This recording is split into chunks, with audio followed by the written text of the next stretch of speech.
अस्सलाम वालेकुम viewers, Ashraf world YouTube channel में खुश आमदीद। आज भी हमारे व्लॉग का मौजू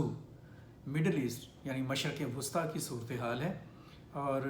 आप सब पूरी दुनिया इस बात से अच्छी तरह बाखबर है कि मशरक़ वस्ता में ईरान और अमेरिका के दरमियान जो कॉन्फ्लिक्ट है और जो महाजर आई है उसने पूरी दुनिया को परेशान कर रखा है। अमेरिका के ईरान पर जो हमले हैं उनको आज 28-29 दिन हो गए और इन 28-29 दिनों में ईरान ने जिस तरह से रेजिस्टेंस की है, मुज़ाहमत की है अमरीकी हमलों के जवाब में, उसकी अमेरिका बिल्कुल तवक्को नहीं कर रहा था। और आप ये भी जानते हैं कि ये सारी कॉन्फ्लिक्ट जौन सी है उसका एक फ़रीक इज़राइल भी है और इज़राइल के प्राइम मिनिस्टर बेंजामिन नेतन्याहू जौन से हैं वो भी अमरीकी सदर डोनाल्ड ट्रंप के साथ शरीक हैं इन हमलों में। बाकी दुनिया जौन सी है उसका क्या इंटरेस्ट है, क्या दिलचस्पी है, कितनी है और कब तक रहेगी, ये असल सवाल नहीं है। असल सवाल ये है कि ये जो जंग हो रही है अमेरिका और ईरान के दरमियान, जिसको तकरीबन 1 महीना हो गया है, इस जंग को अमरीकी तवक्कुआत के मुताबिक अभी तक ख़त्म क्यों नहीं किया जा सका है और इसके ख़त्म ना होने के नतीजे में जो कॉन्सिक्वेंसेस सामने आ रहे हैं वो अमेरिका और इज़राइल के ताल्लुकात पर क्या असर डाल रहे हैं। जो रिपोर्ट्स हैं, जो आलमी हल्के हैं और जो ज़िम्मेदार आप कह लें कि इंटरनेशनल मीडिया हाउसेस हैं, उनके पास जो इतलात हैं उनके मुताबिक इस मामले पर जो अमेरिका और ईरान के दरमियान जो जंग है, इस मामले पर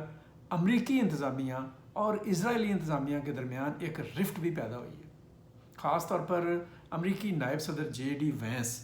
के बारे में ये कहा जा रहा है कि वो इस तरह से ईरान पर हमला आवर होने के हक़ में नहीं थे और अमेरिका में ये राय बड़ी तेज़ी के साथ, अमेरिकन एडमिनिस्ट्रेशन में ये राय बड़ी तेज़ी के साथ मजबूत हो रही है कि ये हमला जो इज़राइल के वज़ीर आज़म बेंजामिन नेतन्याहू के मशवरे पर किया गया था, ये दरअसल एक गलत फ़ैसला था। और चंद दिन पहले जो अमेरिकन प्रेसिडेंट डोनाल्ड ट्रंप ने कहा था कि उन्होंने अपने गलत जो मशवरे मिले उन्हें उनके मशीरों से, उनकी वजह से ये फ़ैसला किया, ये भी ग़ालिबन उसी तरफ निशानदेही है जो कि इज़राइल के वज़ीर आज़म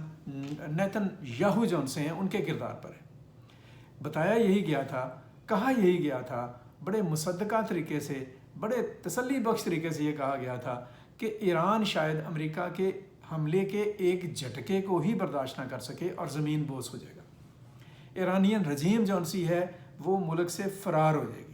ईरान के अवाम जो है वो ऐसा इनकलाब बपा करेंगे कि ईरान पर अमेरिका की और वेस्टर्न जो पावर्स हैं उनकी मर्ज़ी और मंशा के मुताबिक एक हुकूमत जौन सी है वो कायम कर दी जाएगी। लेकिन आज महीना हो गया है, ऐसा नहीं हो सका, बल्कि हो ये रहा है कि ईरान रद्द-ए-अमल में ना सिर्फ ये कि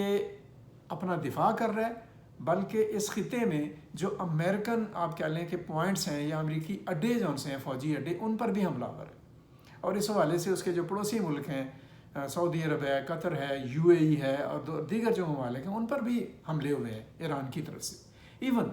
इज़राइल पर ईरानियन जो मिज़ाइल्स हैं और ड्रोन्स हैं उनके बड़े ख़तरनाक हमले हुए हैं। ये एक फ़ैक्ट है और ये एक हकीकत है। इस फैक्ट और हकीकत से इज़राइल ख़ुद बहुत परेशान है, अमेरिका भी परेशान है और इस परेशानी में दोनों मुल्क जो आप कह लें कि आप कह लें कालब दो जान और इस तरह की उनकी कैफियत थी कि शीरो शक्कर की तरह थे, उनके दरमियान इख्तलाफात पैदा हो रहे हैं। और मालूम ये हुआ है कि J.D. वैंस की तो बाकायदा इस हवाले से एक तलखी हुई है, बेंजामिन नेतन्याहू के साथ तलख कलामी हुई है कि आपने ये क्या किया और किस तरह का आपने एनालिसिस दिया कि हम आके इसमें एक तरह से फंस कर रह गए। इसी तरीके से ये बिल्कुल वही सूरत है जो 2003 में अमेरिका के साथ हुई थी जब इराक़ के ऊपर अमेरिका ने हमला किया और उस वक़्त जो बरतानिया के वज़ीर आज़म थे टोनी ब्लेयर, वो आज तक इन हमलों की ज़िम्मेदारी से जान नहीं छुड़ा पा रहे, एक मुश्किल में फंसे हुए हैं और उनको इस मुश्किल में से निकलना मसला बन गया कि उन्होंने रिपोर्ट दी थी कि ये इस तरह के ख़तरनाक उसके पास असलहा है और ये और वो इस पर हमला कर दिया जाए। अब इसी तरह की सूरत ईरान के हवाले से बहरहाल ये जो सिचुएशन है जल्द या बदेर ये ख़त्म होगी। ख़ुद अमेरिका ये कह रहा है कि वो इस ये जो कॉन्फ्लिक्ट है और इसके हमले को, अभी जो लेटेस्ट अमेरिकन फॉरेन मिनिस्टर है मार्को रूबियो, ان کا جو بیان ہے، انہوں نے کہا کہ ہم اگلے چند ہفتوں میں ہم یہ جو ایکشن ہے ایران کے خلاف لیا ہوا اس کو ہم ختم کر دیں گے. نیگوسیشن بھی ہو رہی ہے، پاکستان بھی اس میں ایک رول پلے کر رہا ہے، اور پاکستان کے ذریعے سے ایران اور امریکہ کے حکام بالواسطہ طور پر ایک دوسرے کے ساتھ انگیج ہیں، اور ایسے امکانات موجود ہیں کہ آنے والے دنوں میں اسلام آباد میں دونوں ملکوں کے حکام کے درمیان کوئی مذاکراتی نشست ہو جائے. بہرحال یہ سارا کچھ تو ہوتا چلا جائے گا، لیکن اس ساری صورتحال میں انٹرنیشنل کمیونٹی کو، خاص طور پر امریکہ کو یہ سیکھنے کی ضرورت ہے کہ اس طرح کے آپ کہہ لیں کہ جو مشورے ہیں جو محض اپنی خواہشات پر ہوتے ہیں، جو کوتاہ اندیشی پر مبنی ہوتے ہیں، ان پر عمل کر کے آپ کس طرح سے دنیا کے امن کو سٹیک پر لگا دیتے ہیں، آپ کس طرح سے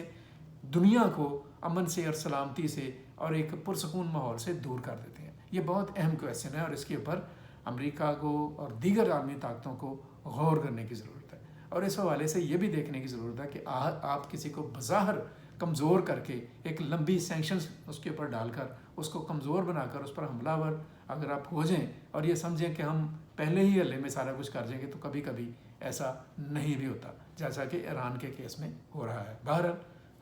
ہماری یہ دعا بھی ہے اور ہم چاہتے بھی ہیں، سبھی ہر دنیا کا ہر امن پسند شخص یہ چاہتا ہے کہ یہ جو